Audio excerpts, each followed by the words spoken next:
enjoyed playing scratch-off tickets. I felt restless if I did not scratch one for a single day. After becoming familiar with the shop owner, I always scratched first and paid later. One day, the scratch-off ticket I took revealed $1 million prize. The shop attendant, Chloe Byrne, snatched the ticket from my hand. "You never paid for this scratch-off ticket. Taking it without asking makes you a thief. But look, I'm in a good mood right now, so I can't be bothered to argue with you. Just get out of here." Her straight-up robbery act nearly made me laugh. "I scratched this ticket. You saw the big prize and decided to claim it as your own. That makes you the real thief." Chloe was shameless and would not back down. "I don't care who's a thief or not. This ticket is mine, and nobody's taking it from me." Seeing her like that, I made a call. Lucky Mart on Spring Street has been stealing customers' winning tickets and refusing to pay. Revoke their license effective today. After hanging up, I looked at the shop attendant, Chloe Byrne, and warned her again. "If you don't give me that ticket right now, not only will you lose the prize, but your shop will also get shut down over this." Chloe firmly held the ticket in her hand and said dismissively, "Honey, I wasn't born yesterday. We've been reported a dozen times. Guess what? We're still open. Now get lost. Don't even think about taking my ticket." I wanted to tell her that my call was not an ordinary complaint. That call was to revoke their shop's license to sell scratch-off tickets. But seeing how she refused to listen to a word I said, I stopped wasting my breath on her. Some people just need to learn the hard way. "Let me ask you one last time. Are you giving me back my scratch-off or not?" Chloe thought I had run out of options. She became even more arrogant. "What are you going to do if I don't? You didn't pay for it. That makes it the shop's property." I had always been the kind of person who responded to kindness but dug in my heels against threats. To be honest, I did not really need $1 million.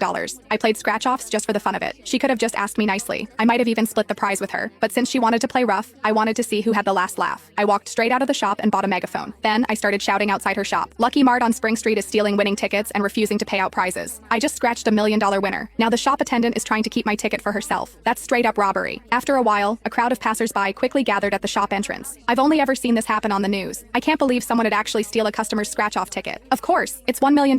Who wouldn't be tempted? I'm with the customer on this one. You need to get back what's yours. Seeing the growing crowd at the door, Chloe realized that making a big scene would not work in her favor. But giving up on that $1 million scratch-off ticket was also impossible for her. She pushed me toward the exit and tried to close the shop door. I saw what she was trying to do. I forcefully blocked the doorway to stop her. Just when the two of us were pulling and shoving, a police car arrived with sirens blaring. Chloe glared at me. "How dare you call the cops?" I glared back at her. I was the one who was wronged here. Why wouldn't I call the cops? Two officers got out of the car. Chloe rushed to file a false complaint against me first. She came into my shop and stole a scratch-off ticket. Then she grabbed a megaphone and started yelling all kinds of lies. "She's slandering my business." "Arrest her now," I retorted. "You're the one lying and twisting things. I bought this scratch-off ticket fair and square from your shop. You saw me win and got greedy. Then you snatched the ticket right out of my hand." Chloe smirked and looked at me. "You claim you bought it fair and square. Show me your payment receipt." I was a regular customer at this store. Every time I walked in, Chloe would hand me the scratch-off tickets. Scratching first and paying later had become an unspoken understanding between us. I never expected this to become her leverage against me. I pointed at the surveillance camera. "You handed me this ticket yourself. I didn't just take it without asking like a thief. The security camera proves it. The second you handed me those tickets, a purchase agreement was made between us." Hearing my words, the police officer requested to review the surveillance footage. Chloe's face turned pale. "Only my boss has access to the security footage. He's not here right now, so no one can see it."